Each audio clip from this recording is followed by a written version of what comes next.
What is up, everybody? Welcome to episode 154 of today's News Tonight. I'm your host for this episode, Steve Bowling.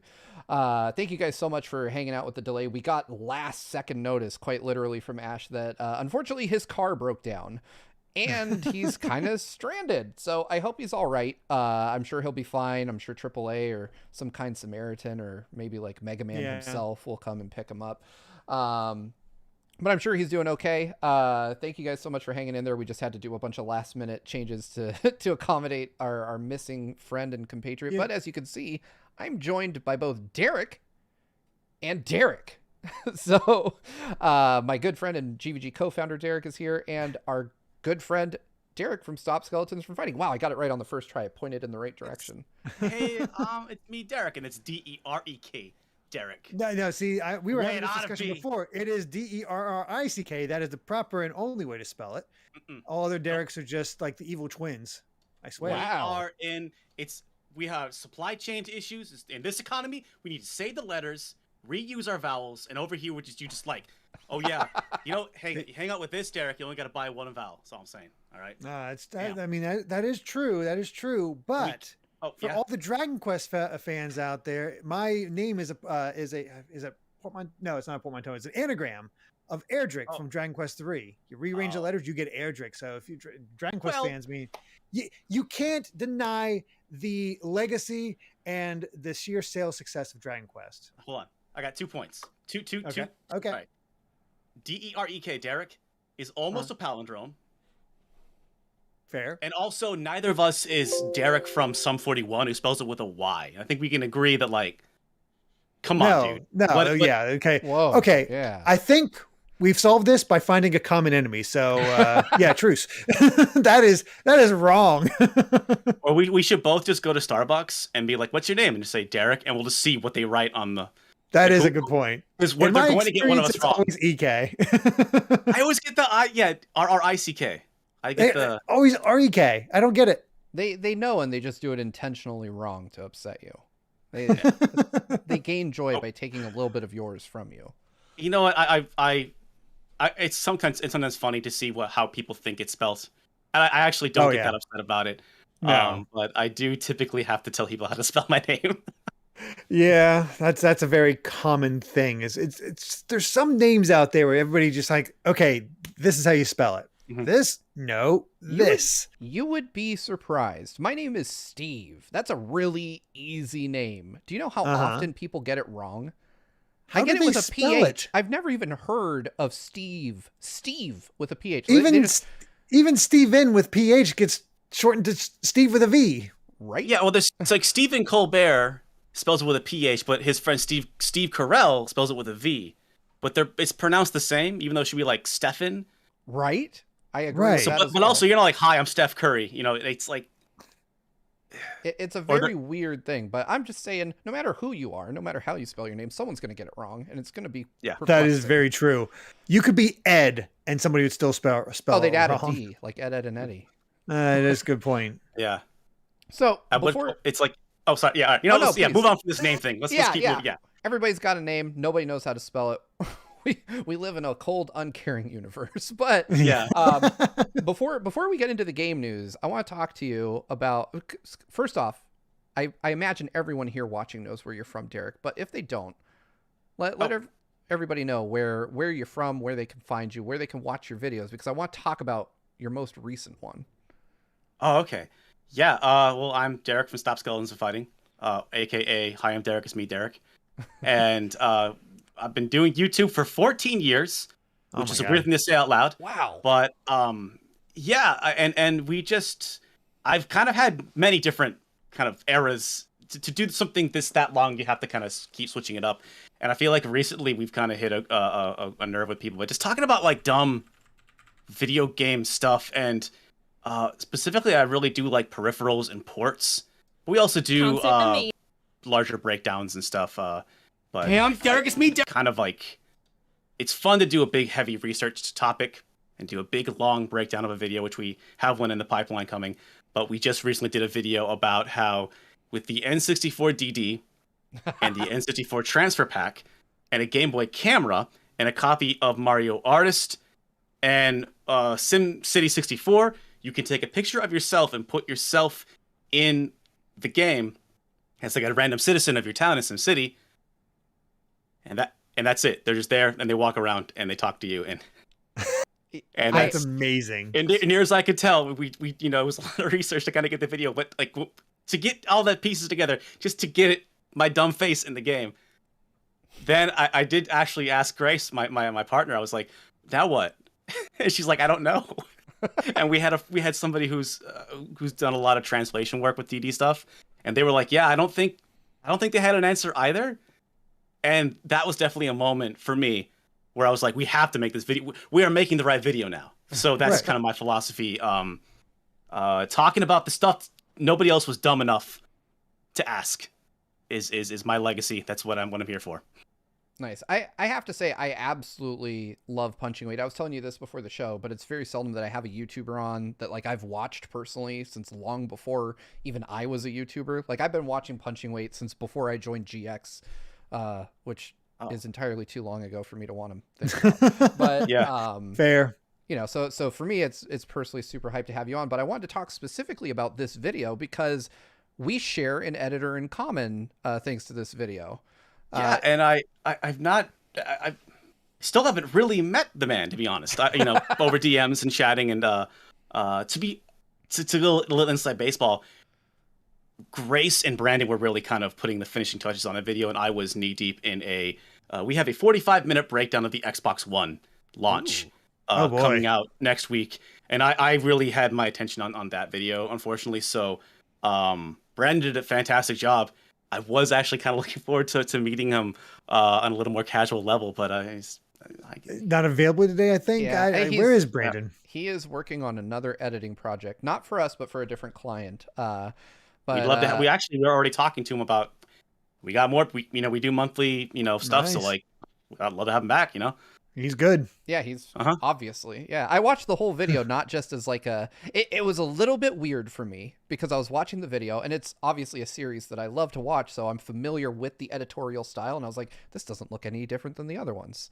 And I was like, our editor can do this. So for a minute there, I was like, But it's a great episode. I love like the summoning circle of like old hardware that you put together to make this happen. Like there's an N64 and a GameCube and a GameCube Game Boy adapter. There's a freaking GameCube microphone, I believe, in there. I think the Hey You Pikachu microphone comes out at some point. We just plopped in like my Shure SM58 microphone, and we talked about the Hey You Pikachu microphone briefly in the end. The summoning circle joke actually came as like an accident because Grace shot that and she kind of like put it together, and how she kind of put it together, like she kind of left the middle part so she could put the microphone kind of as a final gag, but we don't see that for a bit in the video.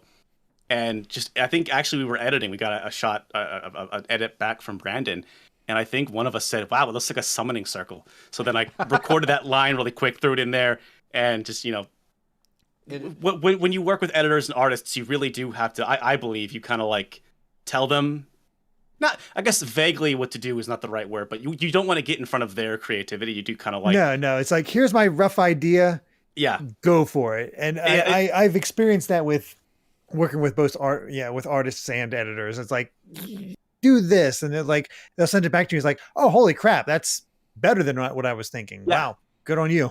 Or sometimes every once in a while, we did a video recently on Tony Hawk Ride, and we did green screen footage of me riding on a Tony Hawk board, and just kind of gave it to our editor, like, hey man, go nuts. And they put me in front of, I believe, a picture of a bunch of Toho characters. And I barely know anything about Toho, but there were like 8 or 9 people in the comments like, oh, that's my boy right there. Derek knows Toho. It's like, I don't. That was something our editor put together. We can't, you kind of encourage them to kind of put their own personality into it. And so, but if it makes me look cool, I guess, like, I don't know. It pleased, like 8, 10, 12 people. So good enough. I'm always out there for those 8, 10, 12 people. Yeah, exactly. Yeah, if y'all haven't watched the latest episode or any episode of Punching Weight or anything else from Stop Skeletons, I highly recommend going over there. It's been one of my favorite channels for years. I'm so excited to have you on, man. There's deep dive Nintendo technology stuff that if you have a passing interest in either technology or the history of Nintendo in general, like weird Nintendo, there's so much for you to watch there. So one of my top recommended channels, you know, up there with Matt and Scott and other folks that I routinely watch regularly. So if you have even if you have interest in Nintendo and you want to hear about like the N Gauge or the Zeebo, if you've never heard of a Zeebo, stay tuned because we are working on big ass videos for Zeebo. I had a friend that swore by the N Gauge. He won it as part of an old school Halo 2 tournament. He won an N Gauge. That was one of the prizes. Wow. And he actually used it as his phone and played games on it. He loved the thing. I never understood it. Like I looked at it, I was like, why? The N Gauge almost worked. It could have worked, but I don't think we don't have time to get into it. But the N Gauge is a hilarious thing that you look at it. It's like, what is it like the Greek figure of like Cassandra who could see the future but could never do anything about it, kind of thing. Like, I feel like I think that's it. I'm yeah, not sure. Yeah, I felt like Keiji Inafune was also a bit like that when he was saying Japan sucks. Blah, blah, blah, blah, blah. I need to make my number 9. I feel like a lot of what he was saying was actually true, but he just did not know how to use that information properly. No. Yep. And he proceeded to piss everybody off in the meantime. Yeah, my number 9 is also like that game's fine. I think people hate on it for good reason. But like, we studied. We did a lot of time.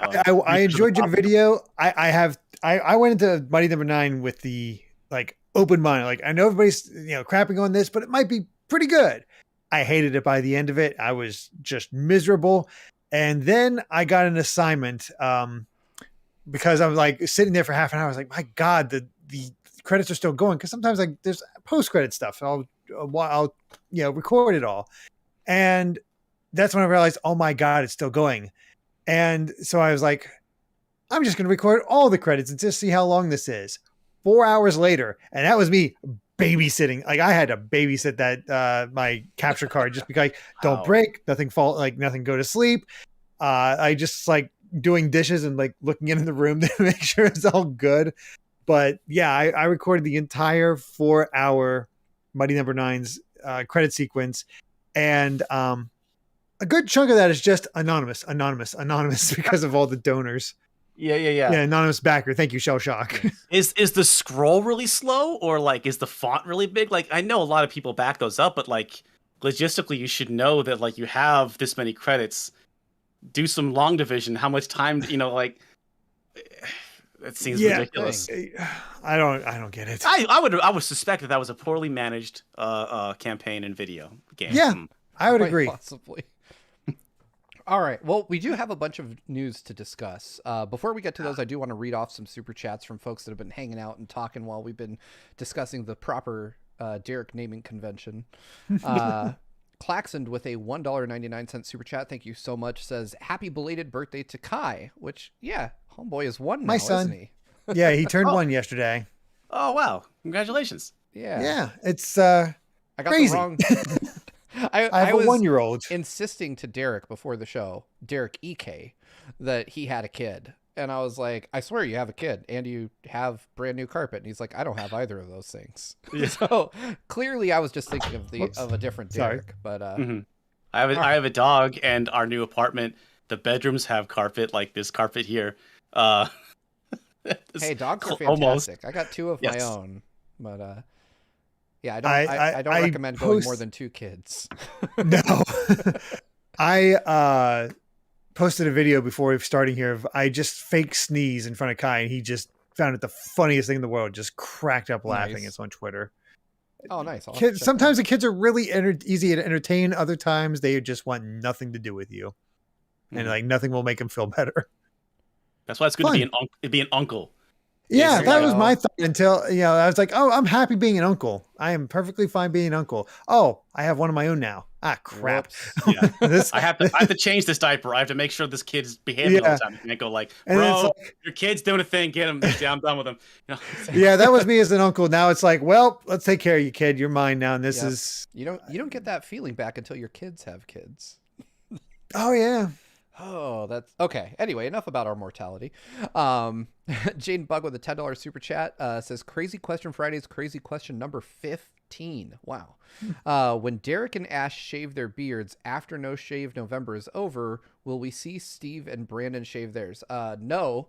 I have We told didn't you reach that the goal. this is my COVID weight shield that I'm wearing, and you will need to wait for me to take an actual Ring Fit adventure before you see me shave this beard off. It ain't happening, buddy.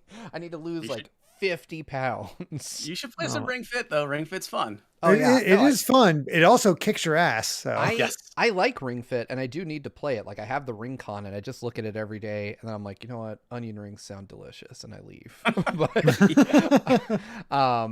the thing I will always share this story. Back when I was a much younger man, and I thought that 165 was too heavy. Oh, my sweet naive 2008 self. Like I bought Wii Fit Adventure to lose some unneeded pounds, right? And I remember the first time that I stepped on the Wii Fit balance board after having started it and taken a break, and my me just got fatter. It was like, boom, and it just like made me wider. And I was like, you son of a bitch. I couldn't believe it. I was so offended. I was like, I'm never playing this again. How dare? Yeah, how dare Yeah, you, it's Nintendo? and that's genuinely kind of messed up too. Like, oh, you're obese, you should work out more. That's why I bought it, jerk. Yeah. You know? Yeah, exactly. I know. It was I really gave you easy to be $100, labeled Nintendo. obese in that game. It's also the BMI measure is like, oh yeah, like a geologist made it up or something like that. It's like not at all a measure of health at all. No. I just remember being like, how do you know I don't have change in my pocket? I didn't get bigger. I just have heavy clothes on. And honestly, Ring Fit is like, hey, you need to stand up now, but take your time. Don't rush. It's really like super positive and like just like, hey, drink lots of water. It's very much a way better game. I definitely need to get back into play. I bought it when it launched, and I was like, this is great. And I was like, man, other games don't make me tired after, though. Yeah. But I will eventually play it. All right, real quick. It's got a fun rhythm game mode. You can play like a quick like a Zelda Breath of the Wild medley or some like the Ring Fit music and stuff like that. It's a fun rhythm game mode. I like have to try it again. I've been away from it for a very long time, but I do need to try it. If I bought an exercise bike, which I did, then I should probably at least play the fitness game that I have. All right, real quick before we move into the news, Ethan Clegg with $5 says, thought I'd share the good vibes because I finally got my hands on a Switch OLED and it's so pretty. P.S. Have you checked out Chrono Cinematica yet? I don't know what Chrono Cinematica is. I don't honestly know. Yeah. Either way, congrats on your Switch OLED, and thank you for the super chat. K9 Biscuits with $5 says, my super chat was accidentally skipped last episode. No hard feelings. Taken just making sure my good vibes are known. Also, Eternals was disappointing. That is disappointing. I haven't seen it yet. I heard it's kind of divisive, but I'm still curious, but I'm also not going to be able to see it for quite a while. Yeah. Yeah. Unless it comes to Disney Plus, I'm not watching it for quite some time. Claxon with $1.99 says, also Derek and Derek, my favorite type of D&D. Ooh, I like it. Dragons are pretty cool though. I mean, I thank you. I don't know if I'm better than dragons though. Dragons are pretty rad. But I appreciate it. No, Dragons are cool as hell. Watcher TL with $2 says, Extra Life game day tomorrow. I wish I was participating in that. I had planned to all year, but life is life, and I have not had the time to put together something like that. I am not taking part, but I do know a good friend of mine, some call me Johnny, is taking part. He's doing a Sonic marathon, and people love watching that man play Sonic, so go watch and support him for 24 hours. Yeah. Finally, Flame Chan 73 with $2 says, Dark Pit versus Dark Samus. I would always go Dark Samus just because I like Samus more. Yeah, I think Dark Samus would probably win that fight. Let's see. Oh, and Nintendo Talk with 17 Danish krones, I think, says, yo, are you looking forward to SMT5? I am, and I had to pull the review, unfortunately. We had a review up. I like the game a lot. That's what I can tell you about it. Unfortunately, I posted something outside of the first 30 minutes of the game, and that meant that I had to pull the video down. So the first 30 minutes are fantastic. Atlas and embargoes are kind of wild. Yeah, exactly. A question about Shin Megami Tensei. I have the fourth one for DS, 3DS. 3DS. Yeah. Yeah, I found it to be incredibly difficult and not in a way that I found reward. I just felt I like a slog. died in the tutorial. Yep. Yeah, there's a couple of bosses where it's like you just have to hope they don't get a crit attack, because if they do, then they get to chain it and you just die instantly. It felt like no amount of leveling up was possible. It didn't feel fun, so I bounced off of it.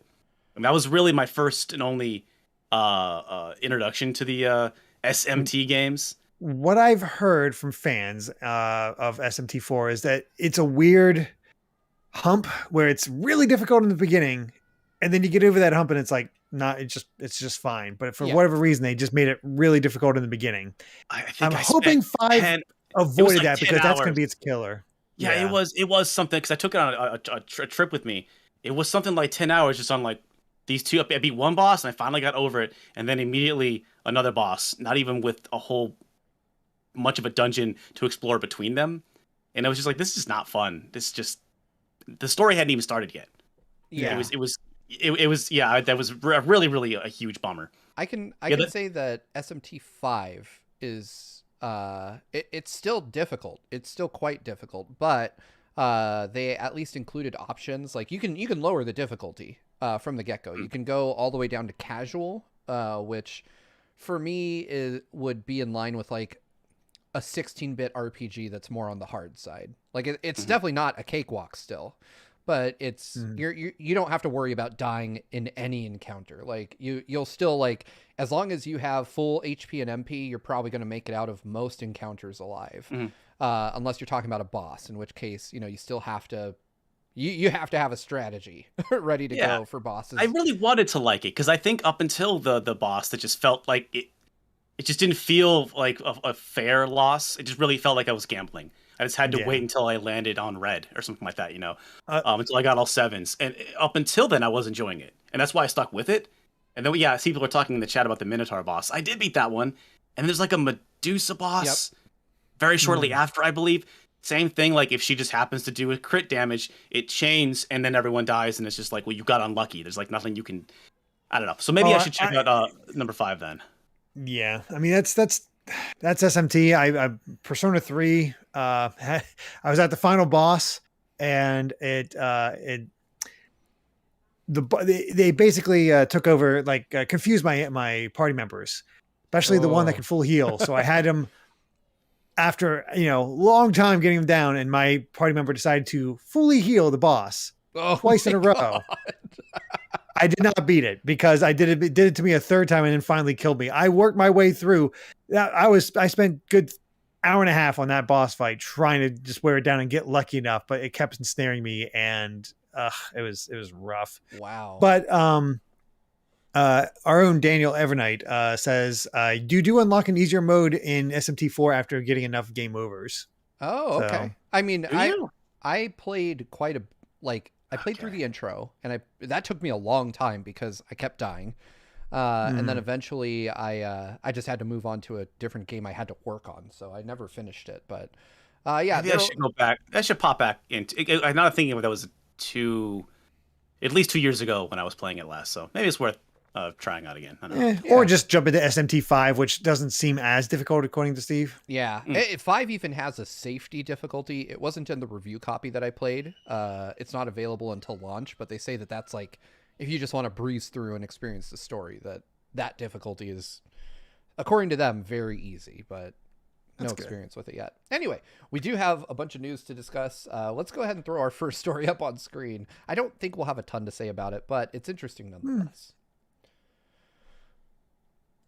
I put this one in mainly for ICK, Derek. I don't know what I'm going to call you. One of you Shiny. I just don't know which. But either way, Nintendo has been kind of vocal these past couple days. And they mentioned that they have plans to make more movies based on their games, but they're going to go one at a time.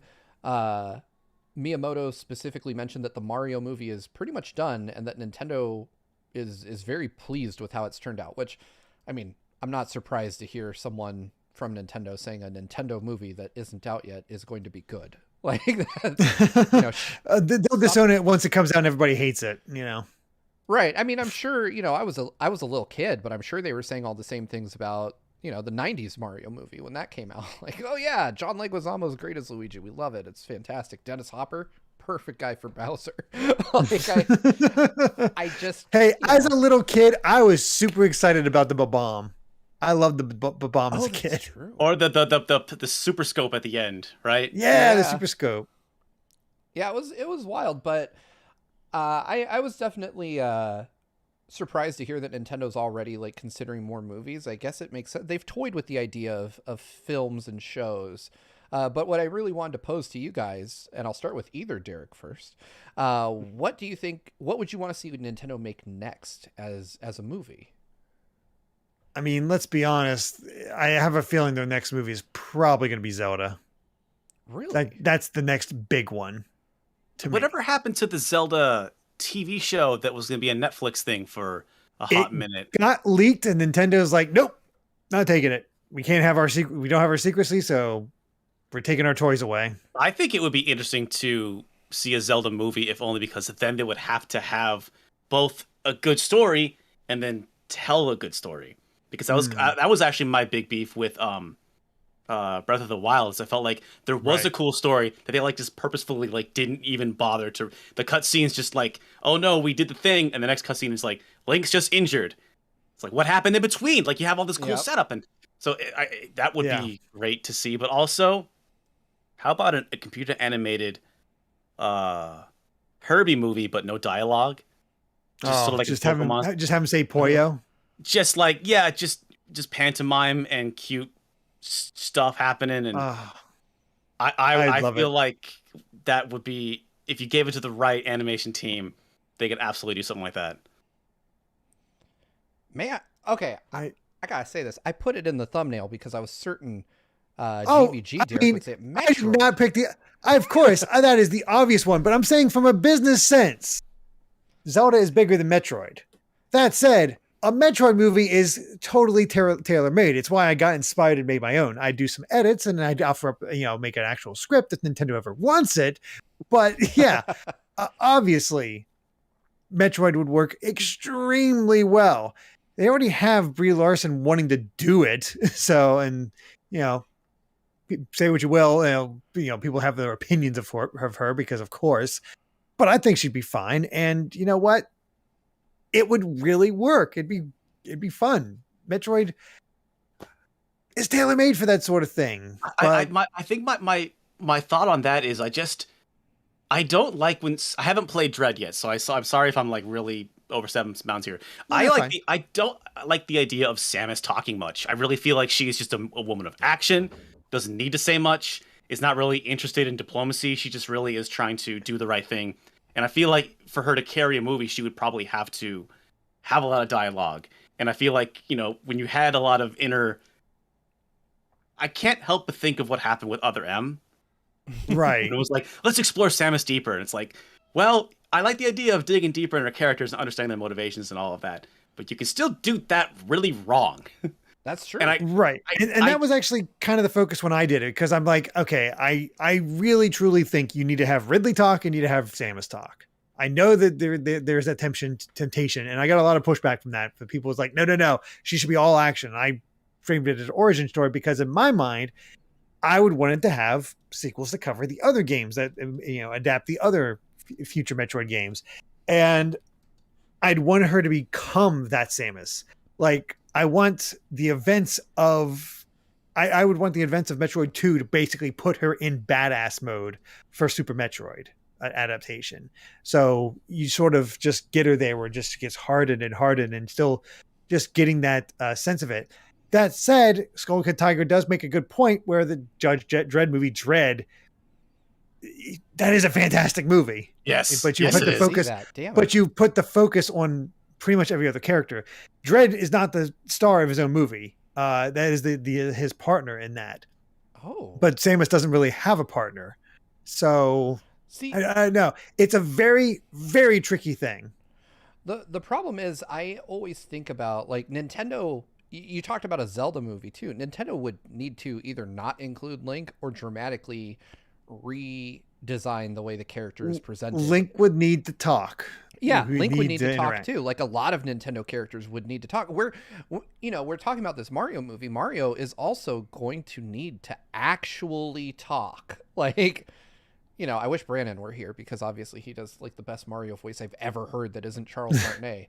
But I mean, we're not going to have a movie full of Mario just going like, ooh, like we need actual dialogue. And I think we got like little hints of it with Luigi's Mansion 3. So it's easier to kind of visualize how Nintendo can present Mario in that way, in that fashion. But any character is going to need to develop their voice, right? Martinet does the best as far as full dialogue with Wario. That sounds the most natural to me. Thanks to WarioWare. I still Chris Pratt as Mario. Like I think of it's in my dreams now. Like I just want to know what the Mario voice sounds like. We need a trailer of that badly.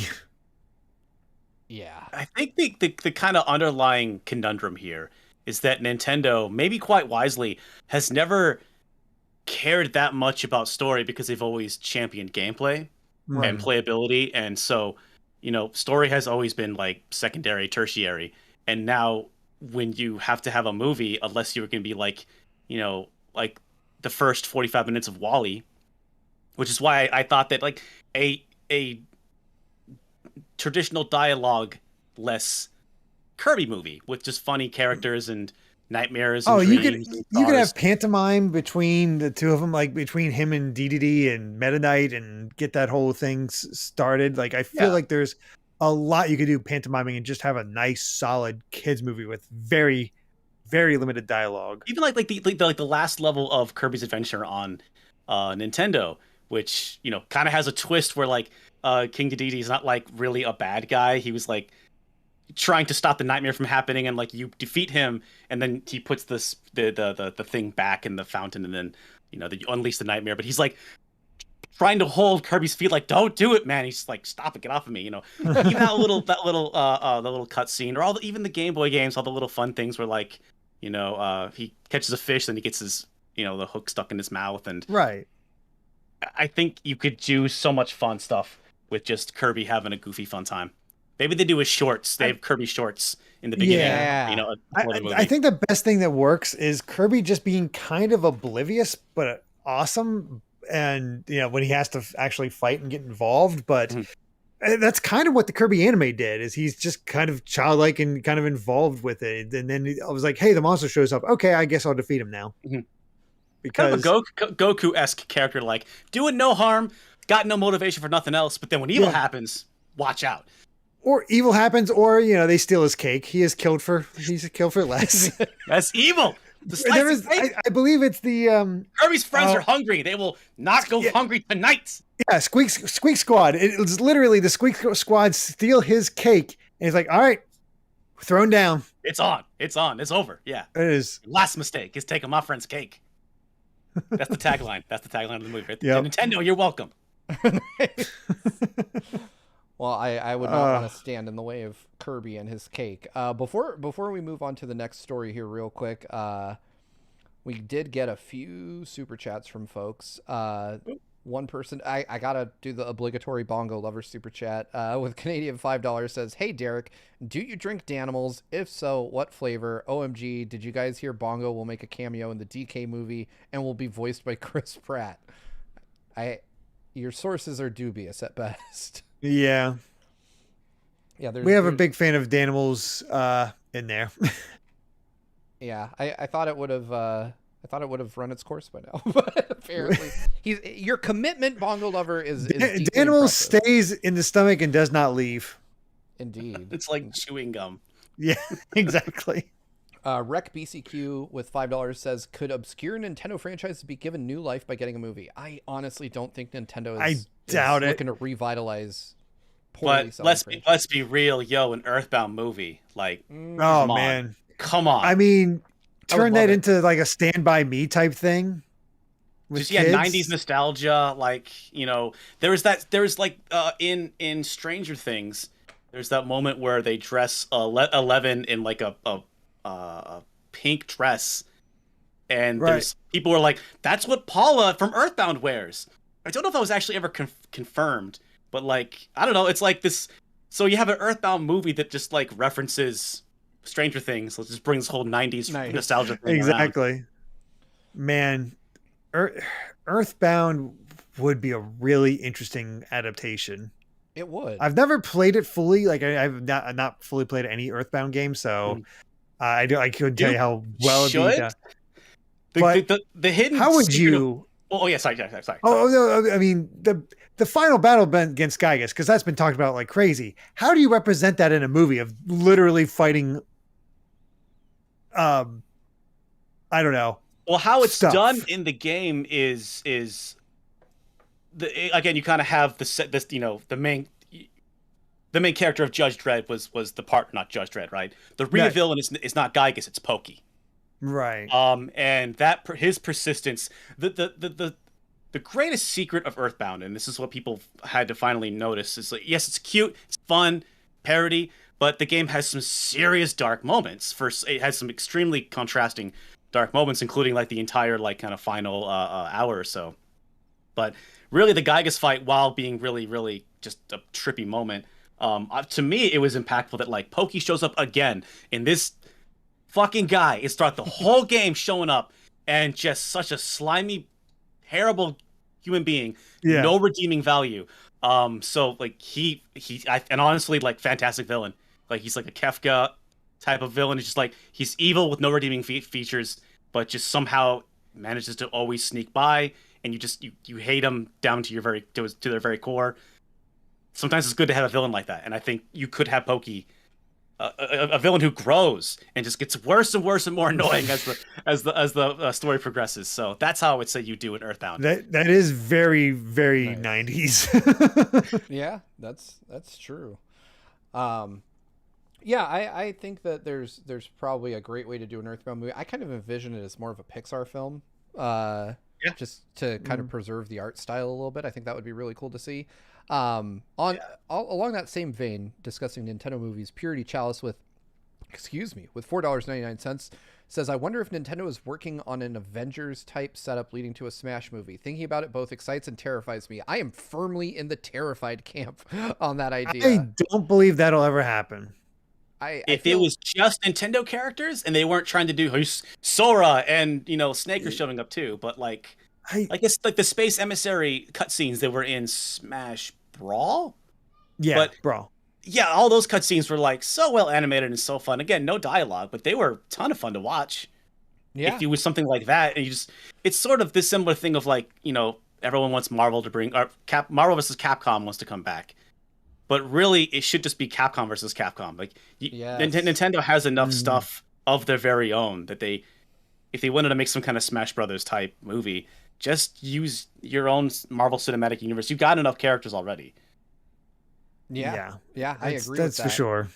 Hollow Boy Gaming with two different takes, each for $2. Thank you so much, by the way. What about a Luigi's Mansion or Yoshi Island movie? Yes, and yes. And Star Fox being a copy of Guardians of the Galaxy. I actually really like that idea. Like, I would love Team Star Fox to just get something that's good. Yeah. That's the thing. There's some setups here that Nintendo has that could make for some really good movies. It's just a matter of how they adapt it. Yeah, absolutely. Not to derail, but you just got me thinking about like Fast and Furious, but it's F-Zero. Just stupid, insane stunts and ridiculous futuristic. Yeah, that would be amazing. Captain Falcon constantly talking about family.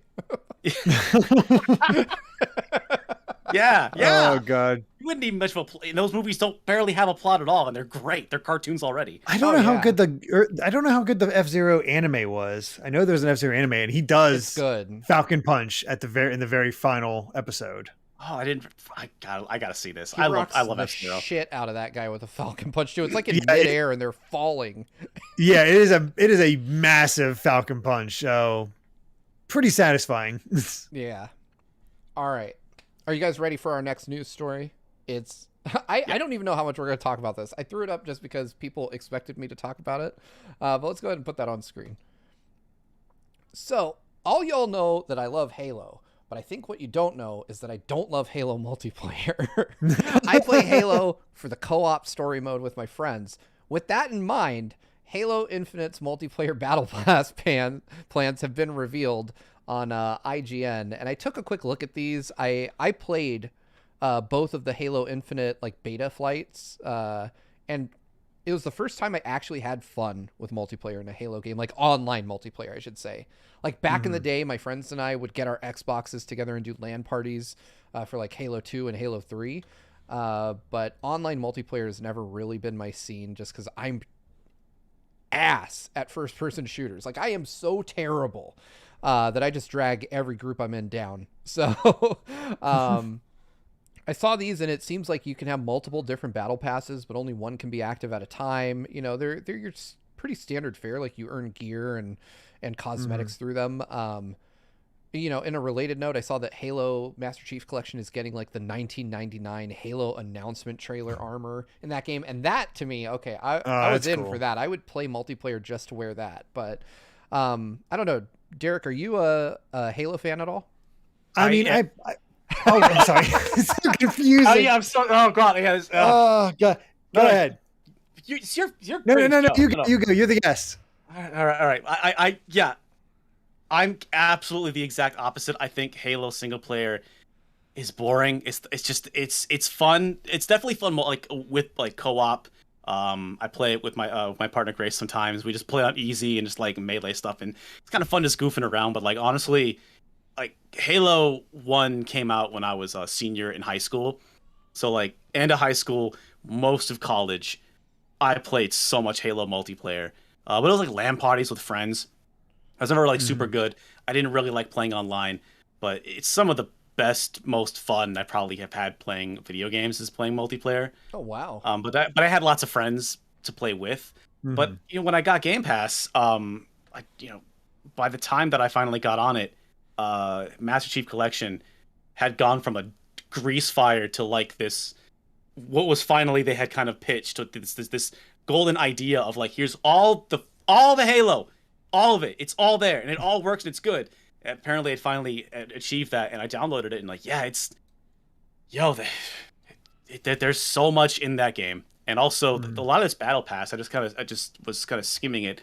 They're kind of really doing a lot of this cosmetic stuff already with Master Chief Collection. Like that's still a game that you could, sink hundreds of hours into and barely scratch the surface in terms of all the content that's in there. It took them damn near a decade to get it to a workable, stable place, but I really feel like if they can kind of take this momentum and bring it to Infinite, because I was still a fan of Halo, but it really felt like 4 and 5 Guardians, whatever the 5th one was, I think it was called Guardians. Yeah, but again, right. I don't even remember. I don't remember what the name was. It was such a thud of a nothing of a release. It really, Halo used to be like, it was an event. It was so huge.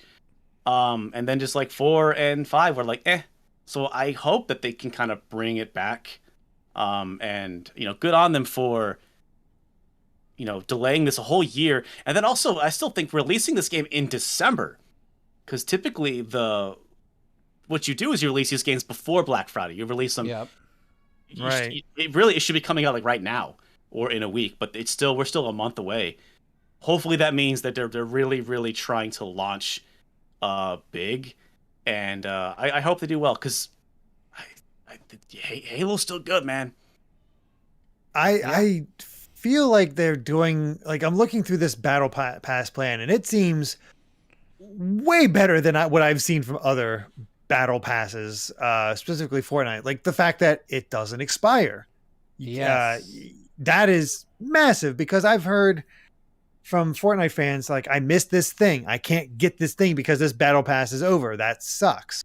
The fact that you can switch with your battle pass whenever you want, so you can go at it at your own pace. And they have these interesting legendary rated cosmetics that they can go through there. They were talking about like having things make sense, like with dances in this article. And it's like, well, we don't want the Spartans to dance. That's players might not really react to that well, but their personal AIs, they can do whatever they want. So we'll have them dance. I'm like, okay, they are really thinking about this. And I appreciate that sort of idea. Like I like the care that's being put into this. Cause I dabbled a little of each. I've never owned an Xbox myself, but I've always played co-op Halo with a friend. Always had a great time. But we never played 5. We got to 4 and we're like, this is okay. And then just 5 didn't have co-op, so we're like, well, I guess that's it. And did a little bit of what? Yeah, I don't think 5 had co-op. Or at least it did have local co-op, I should say. Local, okay. no local co-op. Oh, yeah, okay. Yeah. And we always did local. Okay, yeah.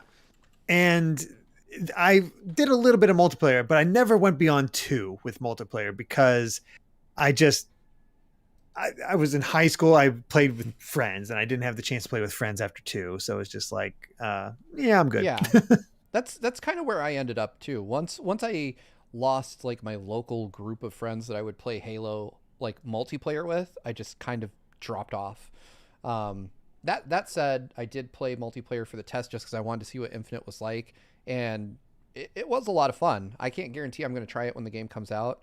I reviewed Halo 5 way back in the day, and oh boy, I remember being so nervous because back then I had no friends that were in the industry that also reviewed games, and so I had no one to talk to. But I was like, this game kind of sucks, and I was like, I'm about to write a review saying the new Halo sucks. Yeah. And I was like, what's going to happen to me when this article goes live? Written out of the industry.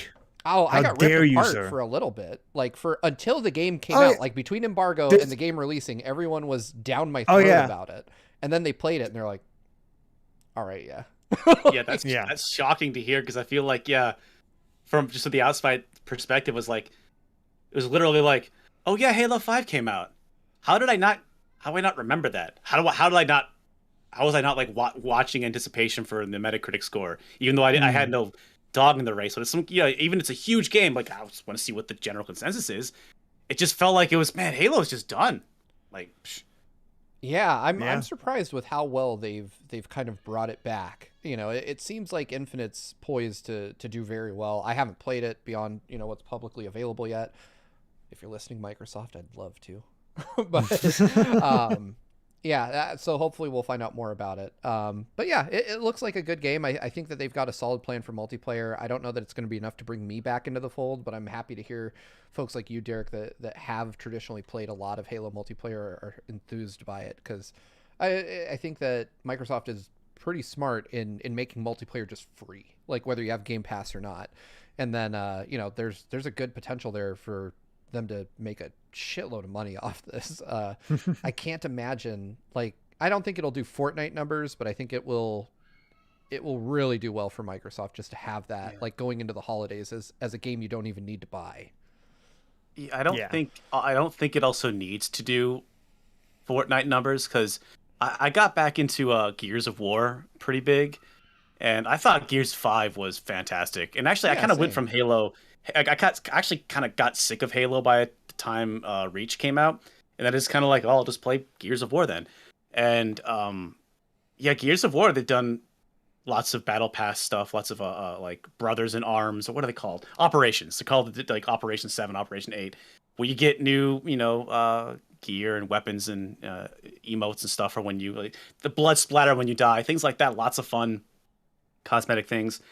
I feel like that. I don't know that Gears of War, it certainly is not what it used to be, but I still think there is like a very small niche group of people that just want to wall bounce and gnash your shotgun until the apocalypse happens. That is all they want to do. And I think that set of people playing must justify this continued support of Gears 5. So I would imagine the game plan for Halo Infinite is, we don't got to be 80 million people on Twitch every day like Fortnite. You just can't do that. You have, and also, like, Halo already had that moment, back in 2001, 2004. Right. So now it's just hard like to recapture. Yeah, if you could just get maybe a cool couple 100,000 consistently playing, the new one and Master Chief Collection, I would assume that's like, I don't think they're aiming to be the next Call of Duty, right? Fortnite. I think if their expectations are probably a lot more humble, and I feel like I'm rooting for it. I don't even have an Xbox Series X, so I won't even be able to play it. But I am kind of like hoping that it comes out and people like it, and that it does sort of well for them. Yeah, same. I mean, I'm curious about that. The one thing I want to find out is how this game performs on like the OG Xbox One or even on their new like cloud streaming, right? Because Wait, is it even coming to Xbox One? Will I be able to play it? I figured I wouldn't even be able to. it comes Oh, out on shit. last gen PC, and you can just stream it if you have a Game Pass subscription, like in a web browser. They're trying to make it so you can play Halo on your fridge, but. Well, I mean, that's Microsoft trying to sort of get rid of the Xbox brand and just try to make everything into PCs. But they need to keep the Xbox brand to keep Nintendo and Sony a little scared, even though neither of them probably are scared of Xbox right now. But yeah, that's a whole different discussion. Yeah, I guess I will be able to try this out though. I was not anticipating having the ability to play it, but nice. That's exciting. Nice. Yeah. I'll have to bug you when it comes out to see what you think of it. Yeah.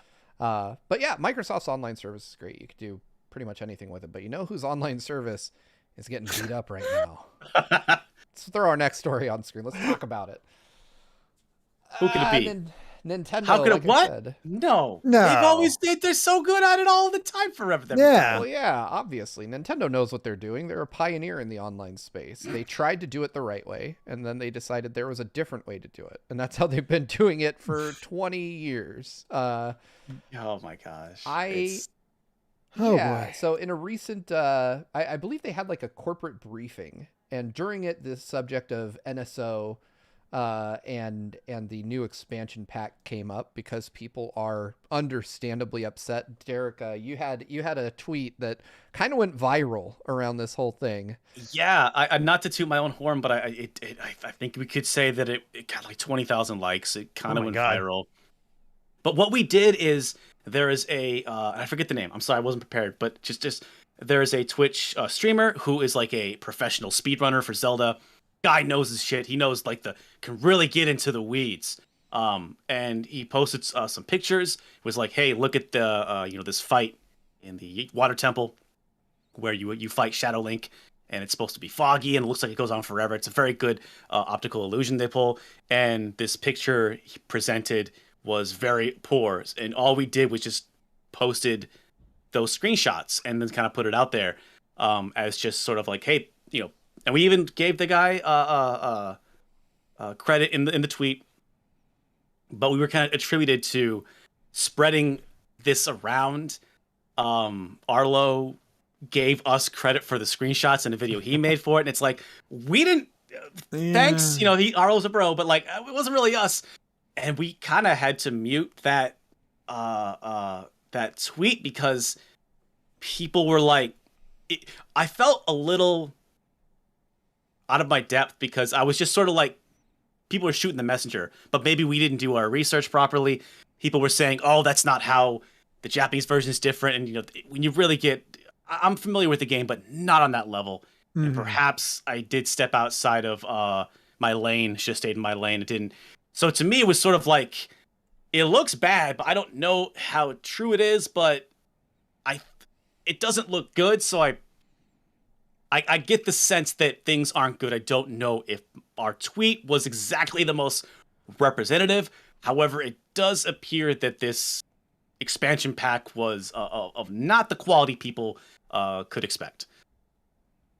Yeah. So I guess I apologize for pushing the fake news. I don't know. I was just, that shit happens to you and you kind of go, uh-oh, did I try to be as informed as I can, but it is what it is. Oh yeah, well that's just the nature of the beast on Twitter. I recently had a tweet that blew up. I was being stupid, like it was a shit post for sure, and I just put my review of Windows 11 and I posted a picture of my monitor of my computer reinstalling Windows 10, and that got like 20,000. It's like my most liked tweet of all time, and it kicked off like a firestorm in my mentions of just people being like, that's when you mute the thread, do it right, and blah blah blah. And I was like, I was waking up every morning to like hundreds of notifications from people all over the place, arguing with me, and I'm like, it was a joke, man. Like, it was just a picture, but I was just. But you really, but you can't make jokes on Twitter that slanders things. That how dare you?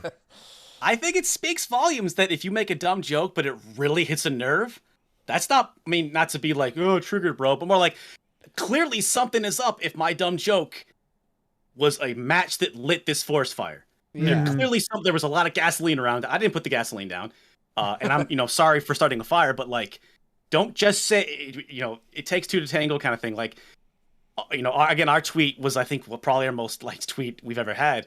And we did get some DMs trying to be like, "Oh, you're spreading misinformation," and it's like, I don't know that we weren't, but also clearly there was a reaction here. There's something happening here because it lit up that way.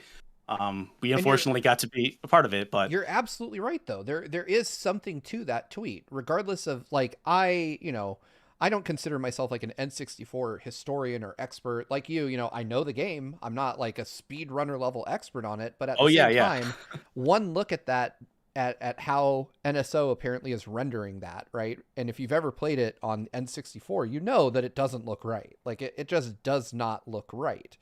Like the water on N64 looks like smooth. There's fog. It just looks like it was almost a bad recreation as opposed to emulation. Like there's something intrinsically wrong with how the emulator is handling that part of the game. I just hope they can fix it. I hope so too. I have very limited experience with the NSO app.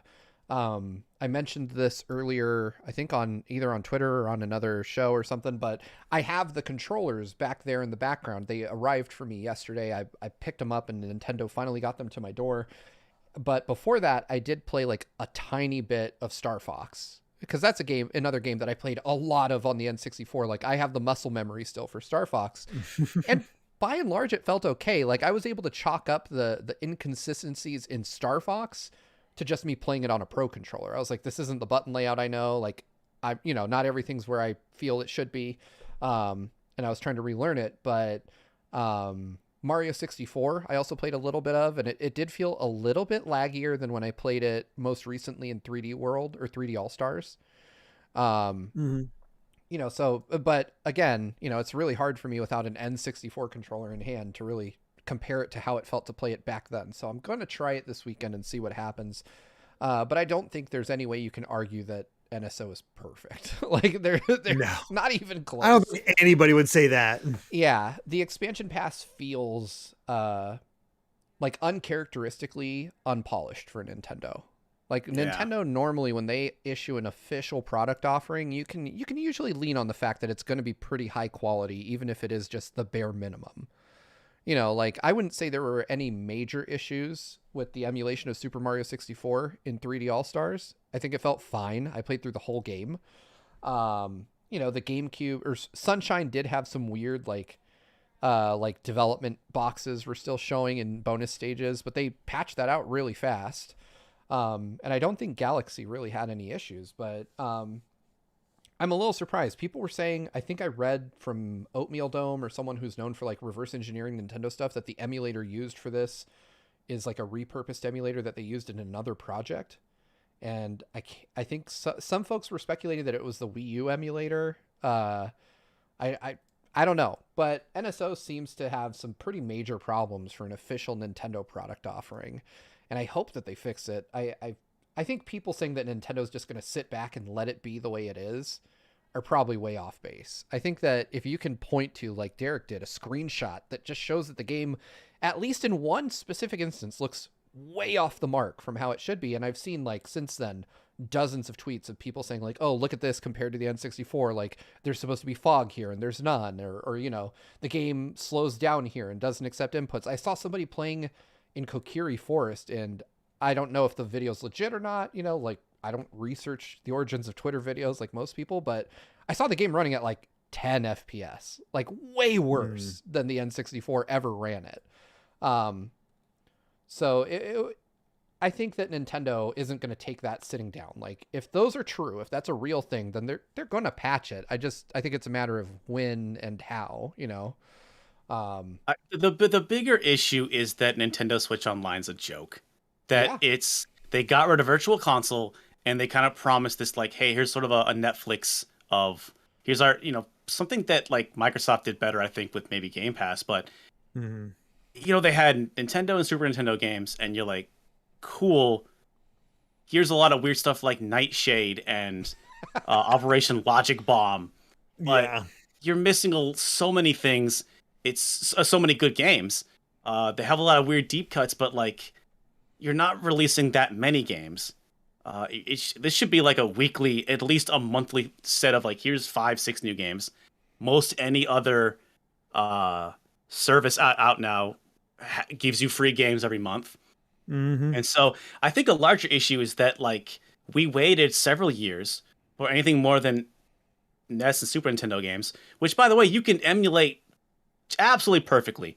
Yeah. Emulation for 16 and 8-bit games has been pretty much locked down, right? I guess I don't know Pretty much all the weeds about it, but I'm comfortable that like if I really want to play a Nintendo game, I could go through the trouble of digging it out of my closet, or I could just pop in a ROM and I feel like I am playing the real game. So it's stuff that's readily available already. We finally get stuff that's maybe a little more difficult to get a hold of legitimately, and it's of this quality. I feel like that's why that there is such a bigger backlash is people wanted more Mario 64. They wanted more Zelda. The idea of Mario Kart 64 online, hell yeah. Who doesn't want? And they put Winback on there. No one's talking about how Winback is an awesome game. Winback is a great action game. Well, it's a good it's a good action game. I'm a fan of Winback. It's good. I love it a lot, but it's not great. But at another rate, it's just that. Yeah, it's just such a botched dismount. Just an absolute just fall flat where people just expect more, and you get the feeling that like Nintendo just does not care about games preservation, doesn't care about their older games, and then this happens, not a good look. Agreed. Yep. It's unfortunate because I remember vividly when the Switch was announced and what it was going to be like. It's like, oh, I can't wait for the virtual console on this thing. I'm going to buy so many more games this time because I didn't buy that many, but it's just like, oh man, having all of this stuff available on the Switch to go on wherever I want, that's perfect. And then NSO was introduced and I'm like, well, so much for that. Yeah. You know, and I still stand by what I say every time we talk about NSO, and that's that if it was more Netflix like in that they didn't just drip feed a couple games every few months, you know, then if it was just all of our first they party should shit, if it was staggered, like every 2 weeks it got new games, but it was only like NES. So that way it would be like NES, SNES, NES, SNES, like that. And now they can just go it once a week, like every 4 weeks or something like that. Now they have 64 and Genesis. That's a constant drip feed. Yep. People will be able to experience these games. Release 2 a week, every 2 weeks. Boom. Yeah. And at the very least, like put all the Zelda and all the Mario and Yoshi and just do the basic stuff. Like you can get by. Honestly, just give people all the Mario and Zelda, and they'll probably be pretty fine. But it's cool that you're throwing up Journey to Silius and other weird stuff too. But it's just the drip feed is just it's out of touch with how the rest of the industry is operating, kind of out of touch with how the emulation and bootleg, you know, I guess for lack of a better term, the games preservation market is operating right now. It's just out of touch, and just a bad look. It's like they're still selling so many copies of Mario Kart 8. It's like we're never gonna get Mario Kart 9 because apparently not everybody in the world doesn't have Mario Kart 8 yet. Why would they make another one? That's also why they waited over a year to do DLC for Animal Crossing. Yep. Like how stupidly successful that game was in the insane short amount of time, like the 80 billion copies it sold.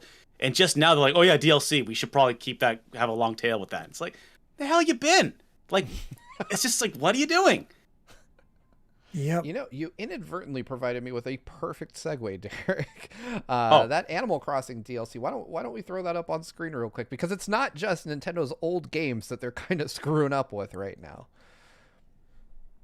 As it turns out, the Animal Crossing New Horizons update, which came out 2 days early. Thank you, Nintendo. That was pretty nice of you. ACNH 2.0 came out 2 nights ago.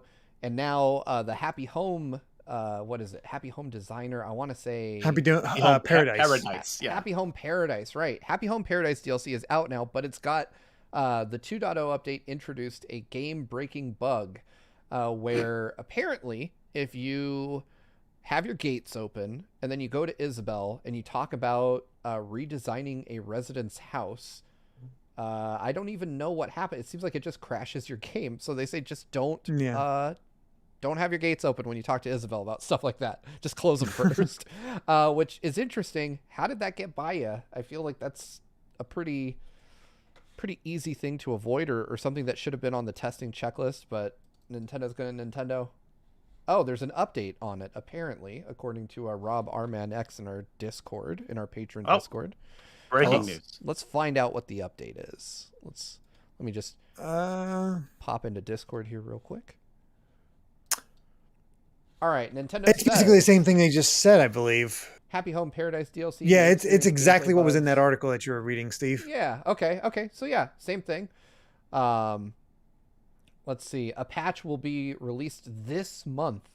So sometime between now and the end of November, you won't have to worry about this. It's the 5th right now. This month is a long time. Yeah, it's like we don't want to overwork ourselves. Yeah. Listen, if your island breaks, we've already made it too difficult to transfer it between Switches. You have to have a special app for that. Now we're also introducing this bug. Nintendo's just trying to keep us on our toes. They want to make sure we remember how to play. The only way I can feel like I can justify this, and also the lack of Breath of the Wild 2 and another Mario Kart, or even a Switch Pro, is that I feel like there has to be a large portion of their, like, the A team, of their, like, the platinum club of people that really know how to make shit happen. They gotta be busy on, like, the Switch 2. They gotta be busy on whatever Odyssey 2 is gonna be. Like, I just feel like there's too much talent at Nintendo for all of these balls to keep being dropped. Is it just because they're not allocating the right people to the right projects because everybody else is busy? Is that maybe too positive of a take? There's that, but there's also, from all evidence, it seems like Nintendo really got thrown for a loop by COVID. And yeah, it seems working from home definitely seems to have impacted them pretty heavily. I would say that, honestly, I believe that the Switch Pro, Switch 2, whatever the hell it's called at this point, has been done for a long time. I think it's just chip shortages that are preventing them from actually mass producing the thing. We had that report from Bloomberg that like 11 companies have dev kits for this thing. And, it's Nintendo themselves like took to their own Twitter and they're like, nah, that's bullshit. Everybody's lying. We're not making new consoles. We don't do that. We're Nintendo. Yeah. It just seems like such a weird situation that we're in. I imagine, I remember my friend has been trying to buy an NVIDIA GPU for like 18 months and he finally got one. And as we all know, NVIDIA is the same folks that are producing the chips that go into the Switch, and presumably whatever the Switch's follow-up or upgrade or whatever it's going to be is. So I imagine that Nintendo, just like us, has been waiting for NVIDIA to fulfill their order for quite some time. But I think that Nintendo, and I hope that they've learned, because it feels like with the 2017 launch of the Switch that they did learn something. Like we got Mario Odyssey, we got Mario Kart, we got a new Zelda, like all in the launch year. And I feel like if I'm Nintendo and I look at the success of the Switch, I have to chalk a lot of it up to that initial launch hype in 2017, where it's like, no matter what kind of Nintendo fan you are, we've got you covered. Yeah, here's Switch, here's Breath of the Wild 2, Mario Kart 9, Mario Odyssey 2, stuff like that. And that's why I think, so the A team is busy working on that, and they want to make sure this launch is going to be the absolute just Oprah, look under your chair. It's Odyssey 2 and Breath of the Wild 2 and Switch Pro. It's all here. We have 1 billion notes shortages. So many for the whole world. I have to believe that like they're so focused on that plan, but to maintain that progression, to maintain that forward momentum, and to get that to fruition, has meant that unfortunately things like Switch Online and Animal Crossing just they don't have the manpower for it. I have to think that, but possibly it's hard to say with Nintendo. Yeah, I definitely agree with that. I feel like there's only so much, they even talked about recently that they're considering acquisitions, which is a very non-Nintendo thing to say publicly, like that they're talking about, which to me kind of lends some credence to the idea that maybe they just realize that they're woefully understaffed to do all the things they want to do. And because of that, some of these efforts like Switch Online's emulator are falling by the wayside to a degree. They're just like, yep, it's the best we can do. Fuck it, ship it. We'll fix it later. We got to move on to whatever the next thing we're cooking is. And it's kind of like, it's weird how Nintendo manages to harm their own self-image at critical junctures. Like Nintendo has this kind of like ebb and flow to their popularity where it's like they do something perfectly right and they make everyone happy, and then they're like, I've loaded this revolver and I've pointed it at my foot, let's see what happens. And I feel like Nintendo has like gotten 4 rounds into their foot, and they're just like, well, maybe we should just put the gun away for a little bit and maybe go back to what we did before. But they're still doing incredibly well. They're still Switches are still difficult to find in stores, and it's like, yeah, they never made a DLC for Animal Crossing, but they still sold, I think, something like 40 million copies in just over a year, right? Yep. So I'm sure that there is a sense of like, well, our reputation's being hurt, but that we can take that hit because we are still making a lot of money and being successful. Oh yeah, true. But I mean, like, yeah, sometimes all you have is your reputation. It's like the GameCube. I think everyone loves the GameCube now. We all agree the GameCube's awesome. Oh yeah.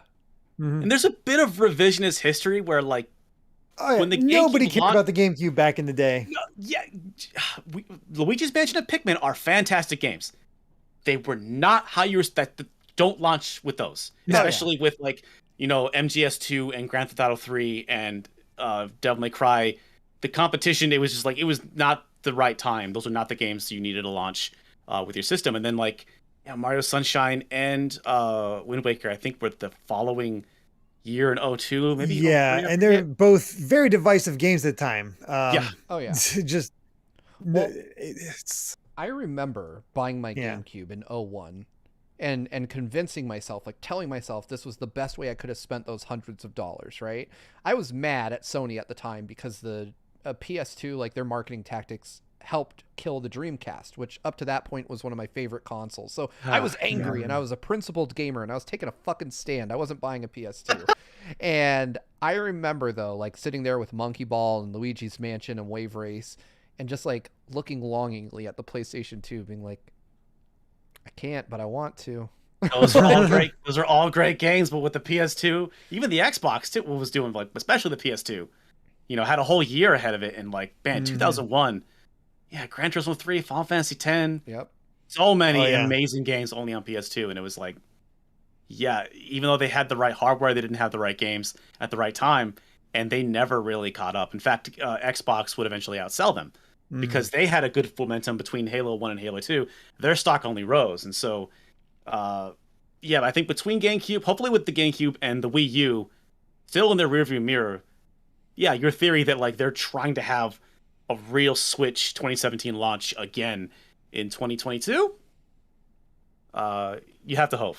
I certainly do hope so. Man, it would be so good to have that again. That was like one of the best years of gaming in my entire life so far. Oh god, yeah. But we were just talking about the GameCube. I want to cast our mind even further back, one more generation, to talk about the N64, because this shit right now is blowing my mind. I'm going to throw this on screen, and in a uncharacteristic move for me, I'm going to leave it on screen for a good long while, just so y'all can really see what it is I'm talking about. So what I'm showing you right now is a tweet from Giles Goddard, who worked with Nintendo in the very early days of the Nintendo 64. Someone decided to randomly tweet at him and ask him if he had any beta footage of Ocarina of Time, which he had been working on. And he randomly replied with actual footage, which, what the hell? So this display, you've probably heard over the years, like there have been so many interviews and so much information that's come out since the late 90s dissecting like the development of Ocarina of Time, but so much of it is still a mystery to us. If you followed Ocarina of Time from its announcement to its release, that game could not have undergone more like dramatic changes. And that was just the stuff we saw like from Space World, where Link was like just a brown blob boy fighting like a little liquid metal man, all the way, you know, like then we had like brown sleeve Link with, you know, a totally different UI and places and trees and elements like a unicorn fountain, all this other stuff that we never saw in the game. But one of the earliest anecdotes that I've heard about the game is that it started out completely in first person. that Miyamoto wanted That's insane. Ocarina of Time to be a first-person game, and that ultimately they decided pretty early on that that wasn't going to work. The other anecdote that we had heard was that instead of Hyrule Field, that all of Ocarina of Time originally took place in Ganon's castle, just like Mario, because they were working on them at the same time. So they thought, oh, instead of paintings, we'll just have some kind of portal that you go through that takes you to other places. And this footage from Giles Goddard shows both of those concepts in play.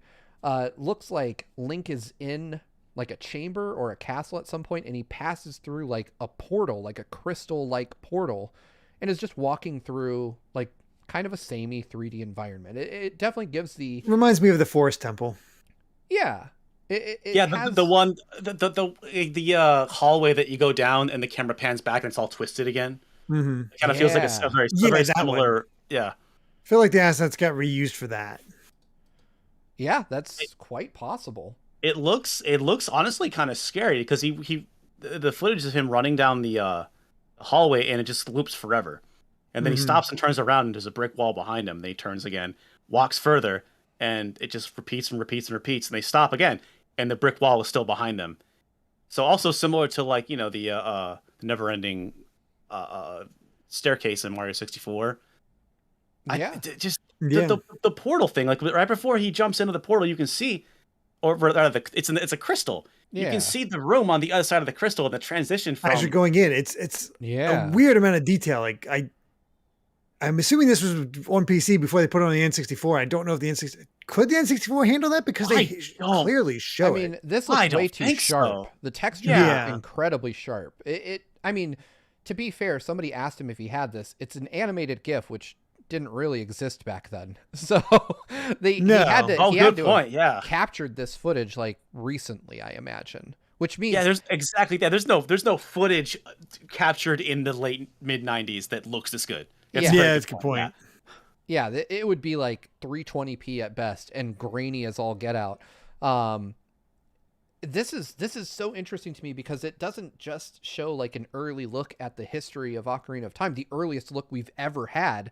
It's direct capture, and it also implies, or if not outright just means, that there's a beta out there that nobody has seen outside of Nintendo. Giles Goddard isn't with Nintendo. Like, that means somebody out there in the world has like beta builds, like actual workable beta builds of Ocarina of Time that the world has yet to see. That's like three wishes from a genie. That's like, can I have the Earthbound 64 DD prototype? Oh my god. And then world peace. Yeah, that too. But sure. That's wish number 3. Yeah, no cancer, world hunger, every 64 beta possible. Yes. I during the Giga Leak, and while I don't condone how any of that was obtained, I was devouring like N64 content as soon as it would come out. Like, they found Luigi in Mario 64. They started finding all the rooms used from the beta trailers for. They found the like Triforce chest that was in Ocarina of Time way back when. They found old Forest Temple stuff, but this to me is like on an even higher level than that, because this is an actual like playable build that's out there somewhere that someone that's not at Nintendo has, and should he want to risk incurring their wrath, he could just put it on archive.org whenever he wants. Yeah, but I feel like they would know where it came from. I mean, I'm shocked. I don't know if Nintendo would not like that. Yeah, exactly. I'm not sure what Nintendo thinks about this. I don't think they're cool with it. I'm pretty sure they're super not cool with it. Yeah. I don't know that you could really, if you could find a way to kind of launder like, oh no, I got hacked and they only stole this file. But they're super secretive. They're extremely secretive. And I would imagine, even though this is, demo footage of a game they've released a billion years ago and sold so many copies for, they're not making any more money on this. It's to argue in court that this is affecting their bottom line. I don't know about that, but they could still, serve you with some papers, and that could be enough. Yeah, it's an interesting situation because I imagine whatever NDA he signed with Nintendo is long since expired, but Nintendo could probably successfully make the argument that they own this demo and that this is their intellectual property and that no one else could distribute it in any form but them. But I also think they run the risk of alienating potential partners if they go after Giles Goddard for That doing is this, also right? true. Like, hey, we'd love you to come work for us, but if you ever cross us in the rest of your life, we will fuck you up forever. Like, I figure that that's probably not a great sales pitch for Nintendo to get folks like Dylan Cuthbert, and Giles to work on future projects. I always assumed that type of stalemate is what happened with the Mother 3 fan translation. Is because for years, Nintendo never uttered the words Mother or Earthbound. Didn't even want to publicly. Reggie always hated it when anyone ever brought it up, and he'd always had to try and find a way to be like, we're thinking about it. I don't know. And I think that like the fan gamer community and all of that and the Earthbound community was kind of able to grow because it was a perfect stalemate. Nintendo just couldn't shut you down because they didn't have to like publicly admit that Earthbound exists at all. So it just lucked out. It happened to happen. But maybe you have a good point about, go ahead and try and sue me, Nintendo, but how is that going to look for people that want to work with you? And maybe right now you need outside help more than ever because of this chip shortage and all the supply chain issues, as well as the Switch Online problems that perhaps you cannot internally handle yourself and need outside help. It could have been a calculated move. I don't know. Yeah, I agree 100%. I'd be curious to see if anything comes of this. But man, just knowing that there's more N64 content that isn't lost media just fills me with hope. Like, I hate to say it, but I hope someone finds a way to get this demo. Like, I hope someone just figures out a way to get it. I don't care if you pay a lot of money for it. But like if it releases, I might just look the other way on how it released. But yeah, I give me N64 betas any day. I still want to see like the old Final Fantasy VII demo like running. I know that it was more just basically a CG trailer, but I still would love to see how they actually ran that back in the day. It really does play with my conscience when these big leaks happen, because it's like I genuinely believe that like games preservation games preservation is very important, and I feel that the games industry as a whole is not interested in games preservation. So I kind of feel like it's down to the outlaws to preserve the games, because they're does feel like that. And it's like, I want to respect these companies and they're just trying to make a buck too. But also, if this is our only recourse, I guess I can't feel so terrible. It's definitely a philosophical discussion. Yeah, the worst thing is like Nintendo could easily like publish a documentary series about this and charge money for it, and I think tons of people would line up to pay them to just learn more about the history of these games that we all love so much. Especially if they have demos like this floating around that show like the earliest stages of development. Like, I would have paid to see that tweet. I think the big thing is, though, Nintendo is so secretive about how they develop things. They are infamous for reusing ideas. That's why all those Lost Dungeons and Wind Waker, like, you can't put them back in because they've already been, the concepts were used for future games. So yeah, it's like Nintendo doesn't always let ideas go to waste. Yeah, Metroid Dread, isn't that in some capacity has existed for like 20 years? And exactly. So they dusted it off and made it happen. But also for Ocarina of Time, it's one of the most celebrated and popular games ever. And what pieces of that game haven't you used yet? Or like, so what if you reuse it? Then people know where it came from. But like, what's the harm? I still remember with Super Mario Sunshine, Nintendo's like, we can't show off the gimmick of this because everybody else will want to steal it. Nobody stole the water pack from Mario Sunshine. Yeah. Nobody cared. No. That's true. All right. Well, that covers all of the news. I'm surprised we had such lively discussion about some of these. Anyway, I want to thank everybody for watching. Before we sign off for the night, though, Derek, where can our good friends here in the audience find you? Yeah, we're on YouTube. Stop Skeletons and Fighting on YouTube. We also have a Patreon. And on Twitter, though, we are just Stop Skeletons. The name is quite long. Couldn't quite fit the whole thing on there. But yeah, Twitter, Facebook. I do stream occasionally, but the main hustle is the videos. So that's the main thrust of what we do. Right now, we have a video that's out. We put out last week about the 64DD and the Game Boy camera. And then next week we'll have a big, if any fans that are been wondering where the follow up to our Connect video that we did back in 2019. We're doing a whole big breakdown on the disastrous launch of the Xbox One. And earlier this year, we did a video on the N-Gage. That was our longest scripted video. This video is already about 13 minutes longer than that. Wow. So I don't know how the hell we did it, but we have a gigantic, our longest video yet that's coming out next week. I'm really excited for people. It's available on our Patreon right now if you want to watch it. Nice. Definitely head over there. Check it out. I will say that the N64 DD video with the camera stuff is one of my favorite episodes of Punching Weight, not just because our own friend Brandon was involved in the creation of it, but because just the effort that went into it, the amount of hardware and research that had to be done to make just this silly thing happen is deeply impressive. And it's exactly the kind of thing that, as a longtime Nintendo fan, I love it when I can find out new things about one of my favorite eras in Nintendo history. So we are you go check it out. The goal is to be the dumbest video game channel. And we work hard for it every day. Just, I guarantee you will watch the video and hopefully learn at least one thing. Well, there you go. That's impressive to be dumb, but also learn. It's informatively stupid. Yeah, there's you can learn. There's education everywhere. Everything's a learning experience. True. All right. Well, yeah. Thank you so much for joining us, man. It's been a pleasure having you on. But before we sign off completely, we do have to give a special thank you to our patrons, big and small. You guys all help make this show happen. We appreciate all y'all so much. It means the world to us. Also, please feel free to check out Stop Skeleton's Patreon too. I hear it's awesome.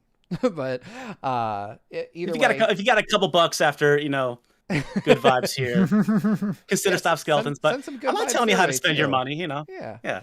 But either way, we appreciate all y'all so much. We have to give a special thank you to our patrons at the producer tier and above. You guys help make this show happen. There's way too many of you to name, but we appreciate all of your support all the same. I think we have some new merch coming out pretty soon for our EPs and above. We did gain an EP or two during the show. I'll have to find those names real quick and make sure that they get read out as well. I believe we had Spicy Pandotter jump up to the Fight a Founder tier, so we'll be scheduling a time to play a game with you soon. And we had, let me find the name here, Tiffany Thomas. I don't know if you have a different online handle that you go by, but welcome to the EP squad. We appreciate you so much. Thank you for your support. Let's see. And finally, we have to give a huge thank you to our patrons at the executive producer tier and above. And those fine folks include none other than Brandon Bovia, Rob Arman X, Fangs, Dan and Twistle, Z Patty, Hyrule Hermit, Sky Blue Flames, Eastman 23, Adam O'Sullivan, Octopuppet, Richard Herrera, Michael Phone, The D-Pad, Vesmio, Waffle King, Romsky 113, Critter XD, Kitty Kong Facts, Angel Martinez, Vedron Hotek, Joshua Hunter, Evernight Studio, Benny Yao, Azran 127, Black King, Pagrema, Geller, Joseph Rutkin, Titus Malvolio, Geeky Griffin, Lucky Wonderfish, Kyle, Top Dog 23100, Young Ben Kenobi, Doug Shomix, Andrew Medeiros, Oram M, Becca, Rocks the Cat, Killamox, The Legend of Groose, Eddie B, Kai Ed, Kit Fisto, Kenneth Lee Stingle, Deaneth, Kota, Sci-Fi Lullabies, Michael McCaw, Matthew Wong, Goron Amber, Straight Lace, Justin Matthews, Hoobie, Too Much Spaghetti, Mega Conrad, Ascaron 809, Rioner, Ditto M, Captain Finlandia, 60 Minutes and 60 Seconds, Nathan Steele, Spicy Pandotter, The Game Orb, Dano the Artist, Super Gamer Dude 101, Grantles, Ravelox, Synchro Lord, My Mom, Hi Mom, Kotar Peck, Scuff 196, Kane Woolley, Skull Kid Tiger, Dark Steel 01, Jason Uloa, Jaden Buck, Phantom Project, Cystic Warrior 29, DJ Jersic, Super Dank Awesome Unicorn Guy, Town Darling, Dinner Sonic, Darik, Jeff Ed, Twilord, Maddie, Chibi J, Stag Nasty, Mumbling Yeti, Cameron Sharp, Screamo Shaman, Mason Riley, Keel, Santi the Person, Brendan Hesse, Hustlebun, Noah Fitterer, Risemon, Calvin Atkinson, and finally, Tiffany Thomas. Whew. Thank you all so much for your support. We really could not do this without you. It means the world to us that you're willing to support us on Patreon. Whether you're a patron or not, we love you all the same. If you could like and subscribe, that means the world to us. It helps out the channel a ton. YouTube's almighty algorithm is something we are all slaves to. So yeah, every little bit of engagement helps, and we appreciate you just being here to hang out with us and end your week. Thank you all again so much for watching. That does it for us. This is the end of episode 154 of Today's News Tonight. It's hard to believe we've done 154 of these, but again, I've been Steve. Thank you so much for being here with us, and we will see y'all next time. Until Monday, everybody, good night and good vibes. Bye. Bye. Bye.